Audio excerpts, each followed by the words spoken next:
CM Nitish के vote bank में अब तेजस्वी यादव करने वाले हैं सेंधमारी। नमस्कार, न्यूज़ फॉर नेशन देख रहे हैं आप और मैं हूं आपके साथ साक्षी झा। बिहार में विधानसभा का चुनाव नजदीक है और चुनाव से पहले ही एनडीए और महागठबंधन दोनों ने ही अपनी कमर कस ली है। हर छोटी बड़ी पार्टियों ने अभी से ही तैयारी करना शुरू कर दिया है, लेकिन इसके बीच नेता प्रतिपक्ष तेजस्वी यादव ने मुख्यमंत्री नीतीश कुमार के वोट बैंक में सेंधमारी करने की पूरी तैयारी कर ली है।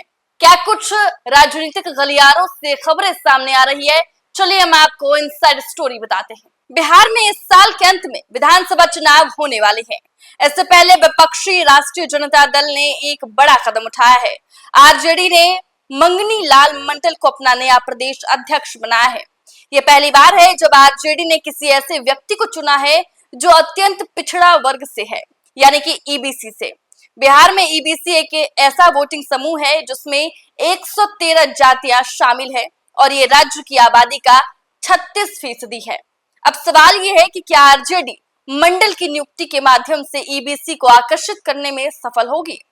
2020 के बिहार विधानसभा चुनाव में आरजेडी और जेडीयू की ओर से जातिवार उम्मीदवार नामांकन और उनकी जीत के विश्लेषण करने पर पता चलता है कि समुदाय को आकर्षित करने के लिए लालू यादव की पार्टी को और भी बड़े कदम उठाने की जरूरत है। तेजस्वी यादव को ईबीसी को सशक्त बनाने के लिए विशेष नीतियों पर काम करने की जरूरत है। ऐसा नहीं करने पर शायद ही ईबीसी आरजेडी पर 2025 में भरोसा करे। बिहार अपनी जाति आधारित राजनीतिक गतिविधियों के लिए जाना जाता है। उम्मीदवारों की जाति का बैकग्राउंड ये समझने में मदद करता है कि पार्टियां अपने सामाजिक गठजोड़ कैसे बनाती है। इससे यह भी पता चलता है कि अलग अलग जातियों का अलग अलग राजनीतिक दलों को कितना समर्थन है। वहीं 2020 के बिहार विधानसभा चुनाव पर नजर डाले तो आरजेडी और जेडीयू दोनों ने जातियों को ध्यान में रखकर टिकट बांटे, लेकिन रिजल्ट कुछ और ही कहानी बयां करते हैं। 2020 में आरजेडी के सबसे अधिक उम्मीदवार यादव समुदाय से थे। उनके बाद केवल 3 अन्य समूह यानी कि ईबीसी, अनुसूचित जाति और मुस्लिम के उम्मीदवार डबल डिजिट में थे। कुल मिलाकर आरजेडी ने मुख्य रूप से अपने पारंपरिक एमवाई बेस पर ध्यान केंद्रित किया, जिसके बाद ईबीसी को लाने का प्रयास किया गया। हालांकि उसके ईबीसी उम्मीदवारों का प्रदर्शन खराब रहा। इसके विपरीत जेडीयू के ईबीसी उम्मीदवारों का प्रदर्शन प्रभावशाली रहा। उसने 17 ईबीसी उम्मीदवारों को नामांकित किया, जिनमें से 12 जीते। पार्टी का समग्र टिकट वितरण भी किसी एक सामाजिक समूह पर केंद्रित नहीं था। 7 सामाजिक समूहों यादव, ईबीसी, एससी, कुर्मी, कुशवाहा, मुस्लिम और भूमियार के उम्मीदवार डबल डिजिट में थे। ये ध्यान देने योग्य है कि जेडीयू के सबसे अधिक उम्मीदवार भी यादवों से ही थे। वहीं टिकट वितरण के आंकड़े बयां कर रहे हैं कि जेडीयू ये संदेश देने की कोशिश की थी कि वो विशेष सामाजिक समूह के वैध प्रतिनिधित्व के खिलाफ नहीं है। यहाँ आरजेडी उतनी ईमानदार नहीं दिखी, क्योंकि उसने कुर्मी जाति से केवल एक उम्मीदवार को टिकट दिया था, जो जेडीयू का समर्थन आधार है। वहीं तुलनात्मक विश्लेषण से पता चलता है कि ईबीसी बड़े पैमाने पर आरजेडी से दूर रहे हैं। समूह से बड़ी संख्या में उम्मीदवारों को नामांकित करने के बावजूद उसके 19 ईबीसी उम्मीदवारों में से केवल 4 ही जीते, जबकि जेडीयू के 17 में से 12 जीते।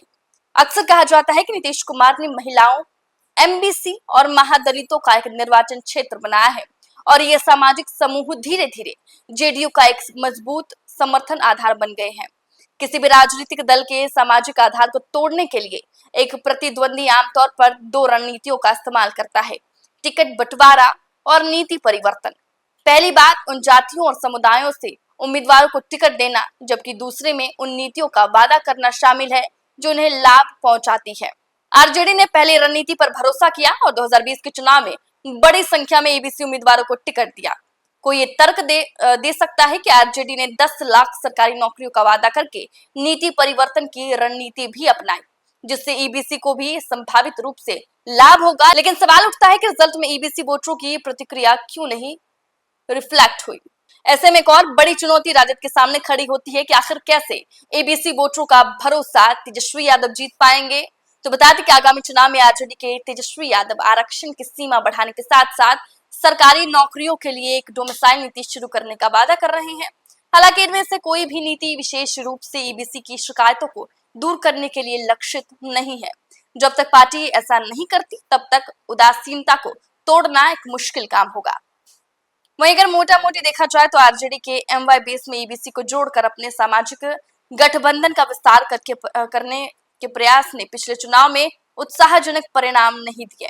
इन समुदायों को जुटाने के लिए अकेले टिकट बंटवारे पर निर्भर रहना काम नहीं आया। तो देखिए, राजद ने अब ये नई चाल चल दी है, जहां पर नए प्रदेश अध्यक्ष के तौर पर ईबीसी समुदाय से आने वाले मंगनी लाल मंडल को नया प्रदेश अध्यक्ष बनाया है। जिसके बाद से अब ये सवाल भी उठता है कि क्या तेजस्वी यादव के इस कदम से आगामी बिहार विधानसभा चुनाव में जो ईबीसी वोट बैंक है, क्या इसमें सेंधमारी हो सकती है? क्या तेजस्वी यादव की तरफ ईबीसी वोट बैंक का झुकाव हो सकता है? इस पर सबकी नजरें टिकी रहेंगी। फिलहाल के लिए इस खबर में बस इतना ही। आप देखते रहें न्यूज़4नेशन।